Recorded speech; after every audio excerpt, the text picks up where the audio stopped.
Hello नमस्कार, स्वागत है आपका मंगल में स्टडी पॉइंट में।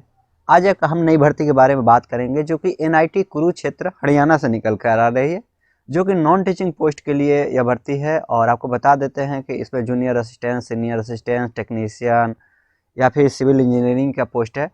बहुत सारी पोस्टें हैं और यह एक अच्छी भर्ती है। आप इसका पूरा एनालाइज करके आज हम देखेंगे। तो अभी हम इसके ऑफिशियल वेबसाइट आप देख पा रहे हैं nitkkr.ac.in पर हैं। और यहाँ पर हम जैसे ही नोटिफिकेशन सेक्शन में आते हैं, आप यहाँ पर देखिएगा नोटिफिकेशन सेक्शन में, तो जनवरी 13, 2023 को एक एडवर्टाइजमेंट निकल कर आती है।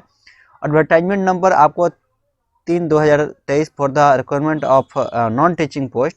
ठीक है, यहीं से आप अप्लाई ऑनलाइन भी कर सकते हैं। इसका हमने एडवर्टाइजमेंट डाउनलोड कर लिया है और यहाँ पर देखेंगे कि क्या क्या इसमें भर्ती है। तो ये है इसका एडवर्टाइजमेंट, आप देख पा रहे हैं स्क्रीन पर। ठीक है, आप अभी मेरे भी चैनल पर नए हैं तो चैनल को सब्सक्राइब कर दीजिए, वीडियो को लाइक कर दीजिए, क्योंकि हम हर भर्ती की अपडेट देते रहते हैं। ठीक है, और अपडेट के साथ उसका रिजल्ट, उसका एग्जाम डेट कब होगा, सारा चीज़ें हम यहाँ पर प्रोवाइड कराते हैं। आप मेरे चैनल को सब्सक्राइब कर दीजिए, वीडियो को लाइक कर दीजिए। यहाँ पर देख पा रहे हैं कि requirement of non teaching post, जो कि जूनियर इंजीनियर सिविल की, जूनियर इंजीनियर इलेक्ट्रिकल की, और student activity and support assistant, library and information assistant, बहुत सारी पोस्टें हैं। और बहुत सारी पोस्टें में आप एक अच्छी बात यह है कि ये लेवल 6 से लेकर लेवल 3 तक की पोस्टें इसमें हैं। और आपको बता देते हैं कि यहाँ पर टेक्नीशियन और नॉन टेक जैसी पोस्टें हैं, जो कि junior assistant, senior assistant, stenographer की है। यहाँ पर पीडब्ल्यूडी के भी रिजर्वेशन दिया गया है, आप यहाँ पर देख पा रहे हैं। और टोटल आपको बता देते हैं कि टोटल जो पोस्ट है वो 57 है। यानी टोटल आपकी जो पोस्टें है, वैकेंसी है 57 पोस्ट, यानी 57 पोस्ट के लिए भर्ती है। चलिए इसका क्वालिफिकेशन देखते हैं, कौन सा पोस्ट के लिए क्या क्वालिफिकेशन हम मांगा है। तो यहीं बात कर लेते हैं जूनियर इंजीनियर, जो कि 3 पोस्ट है। और इसके लिए आपको बी या बीटेक देना होगा, वो भी सिविल इंजीनियरिंग के साथ। ठीक है, आपका जो एज लिमिट रहेगा वो 30 वर्ष के अंदर में अगर आप एज है तो आप इसको अप्लाई कर सकते हैं। या फिर आप अगर ओबीसी से बिलोंग करते हैं तो 3 वर्ष का छूट दिया जाएगा, एससी एसटी के लिए 5 वर्ष का, और पीडब्ल्यूडी कैंडिडेट है तो आपको 10 वर्ष का छूट दिया जाएगा। वहीं बात कर लेते हैं कि अगर आप डिप्लोमा से भी, यहाँ पर देखिए डिप्लोमा भी दे रखा है, डिप्लोमा से भी अगर आपने डिप्लोमा इन सिविल इंजीनियरिंग कर रखे हैं, वह भी फर्स्ट क्लास से, तो भी एलिजिबल है इस पोस्ट के लिए। वहीं बात कर लेते हैं आप दूसरे पोस्ट, जो कि आपको जूनियर इंजीनियर इलेक्ट्रिकल की दिखाई दे रही है।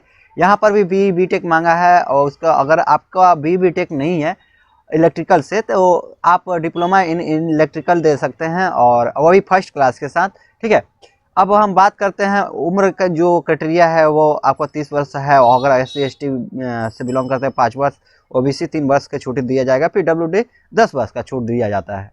ठीक है, अब हम बात करते हैं student activity and sport assistance की। तो वहाँ पर आपको बता देते हैं कि फिजिकल एजुकेशन आपके पास, bachelor degree in physical education आपके पास होना चाहिए। ठीक है, उसके साथ ही strong record of participation in sport में आपका रिकॉर्ड होना चाहिए। इसका भी उम्र आपको 30 वर्ष रखा गया है। वही बात करते हैं लाइब्रेरी एंड इंफॉर्मेशन असिस्टेंस की। तो इसका एसेंशियल क्वालिफिकेशन जो मांगा गया है वो फर्स्ट क्लास आपका बैचलर डिग्री साइंस हो गया, आर्ट्स हो गया, कॉमर्स हो गया, इसमें होना चाहिए। ठीक है, और आपको बता देते हैं कि इसके साथ ही आपको बैचलर डिग्री इन लाइब्रेरी इंफॉर्मेशन में होना चाहिए। और दूसरा का चीज़ है डिजायरेबल में post graduate in diploma in library automation and networking आपके पास होना चाहिए। वहीं बात कर लेते हैं कि एज भी इसका भी 30 वर्ष रखा गया है। यहाँ पर देख पा रहे हैं कि सीनियर स्टेनोग्राफर का जो कि मात्र 1 पोस्ट है, और इसके साथ ही आपको बता देते हैं कि 10+2 मांगा गया है, और आपका शॉर्ट हैंड आना चाहिए। ठीक है, इसका जो उम्र का क्राइटेरिया है वो 33 वर्ष रखा गया है। वही स्टेनोग्राफर की बात कर लेते हैं, तो स्टेनोग्राफर का भी 10+2 मांगा गया। स्टेनोग्राफर आपके पास स्टेनो आना चाहिए, स्टेनोग्राफी आपको आना चाहिए, 80 वर्ड पर मिनट आपको स्टेनो आना चाहिए। ठीक है, 27 वर्ष उम्र का लास्ट जो लिमिट है वो रखा गया है। छूट जो रिलैक्सेशन मिलता है वो आपको मिलेगा उम्र में। वही बात कर लेते हैं सीनियर असिस्टेंस की। तो टोटल 6 पद है, और 1 पद जो ओबीसी के लिए, 5 और जनरल कैटेगरी के लिए है। इसका क्वालिफिकेशन जो है 10+2 है, और आपको टाइपिंग आना चाहिए, 35 वर्ड पर मिनट आपका आना चाहिए। डिक्टेशन क्या देता है वो एग्ज़ाम के टाइम में पता चलेगा, या एग्ज़ाम के पहले भी नोटिफिकेशन कोई आता है तो मिल जाएगा कितने टाइम का डिक्टेशन आपको मिलता है। अब बात कर लेते हैं जूनियर असिस्टेंट्स की। जो 3 पदे हैं वो 2 ओबीसी के लिए, एक ईडब्ल्यूएस के लिए, लेवल 3 की भर्ती है और 10+2 इसका भी आपको 35 वर्ड पर मिनट स्टेनो आना चाहिए और 27 वर्ष इसका उम्र रखा गया है। वही टेक्निकल असिस्टेंट जो कि आपको बात कर लेते हैं, वहाँ पर 5 पोस्ट है, एक एससी, एक ईडब्ल्यूएस, 3 जनरल कैटेगरी की। टेक्निकल असिस्टेंट में आपका सिविल इंजीनियरिंग या फिर इलेक्ट्रिकल इंजीनियरिंग या फिर सेंट्रल वर्कशॉप मैकेनिकल इंजीनियरिंग आपके पास सर्टिफिकेट है, आपने बी या बीटेक कर रखा है इस कैटेगरी से, इस डिसिप्लिन से, इस ट्रेड से, तो आप इस पोस्ट के लिए एलिजिबल है। केमिस्ट्री के लिए एक पोस्ट है, आप फर्स्ट क्लास केमिस्ट्री आपके पास होना चाहिए या फिर बी बीटेक आपके पास है तो आप इस पोस्ट के लिए एलिजिबल है। अब हम बात कर लेते हैं सीनियर टेक्नीशियन के। सीनियर टेक्नीशियन में मात्र आपको 14 पोस्ट है यहाँ पर दिखाई पड़ रहा है, जो एक एससी और एक एसटी और 3 ओबीसी, एक ईडब्ल्यूएस और 8 ईआर कैटेगरी के लिए। यहाँ पर आपको बता देते हैं कि ये जो आपका है ये डिपार्टमेंट है, इस डिपार्टमेंट में आपको मिलेगा वर्क, और लेवल 4 की भर्ती है। इसेंशियल क्वालिफिकेशन आपके पास 10+2 होना चाहिए, उसके साथ आपके पास उस ट्रेड से आईटीआई होना चाहिए, ठीक है। 1 साल का आईटीआई आपके पास होना चाहिए, यहाँ पर दे रखा 50% मार्क्स, कम से कम 50% मार्क होना चाहिए और 1 साल का आईटीआई होना चाहिए। या फिर आप 10 किए हैं और 2 साल का आईटीआई कर रखे हैं 60% मार्क्स के साथ, तो आप इस पोस्ट के लिए एलिजिबल है। डिप्लोमा वाले भी अप्लाई कर सकते हैं, यहाँ पर डिप्लोमा वाले भी इस पोस्ट के लिए अप्लाई कर सकते हैं। वही अब हम बात कर लेते हैं कि टेक्नीशियन के लिए, तो टेक्नीशियन के लिए आपका टोटल 21 पोस्ट है, आप देख पा रहे हैं। इसका एसेंशियल क्वालिफिकेशन जो मांगा है वो आपको 10+2 देना है, उसके साथ कम से कम 50% मार्क्स आपका आईटीआई में होना चाहिए, 1 साल का अगर आईटीआई आपके पास है। वही बात कर लेते हैं कि 10th पास है तो 2 साल का आईटीआई आप उस ट्रेड से दे सकते हैं, ठीक है। एज का जो आपको बता देते हैं, एज आपका 27 वर्ष, और डिप्लोमा वाले भी इस पोस्ट के लिए अप्लाई कर सकते हैं, ठीक है।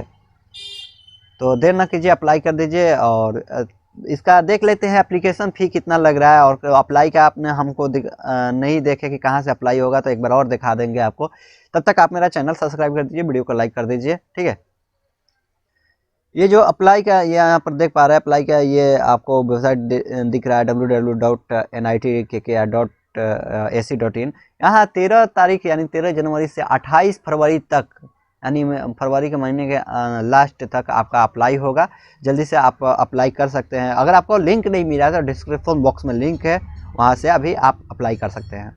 अब बात कर लेते हैं कि एप्लीकेशन फ़ी कितना लग रहा है। तो एप्लीकेशन फ़ी के बारे में यहाँ पर आप जनरल कंडीशन में आप देख सकते हैं। The applicant shall be required to pay a non refundable application fee RS 500, यानी 500 रुपया यूआर यानी जनरल कैटेगरी, ईडब्ल्यूएस ओबीसी के लिए।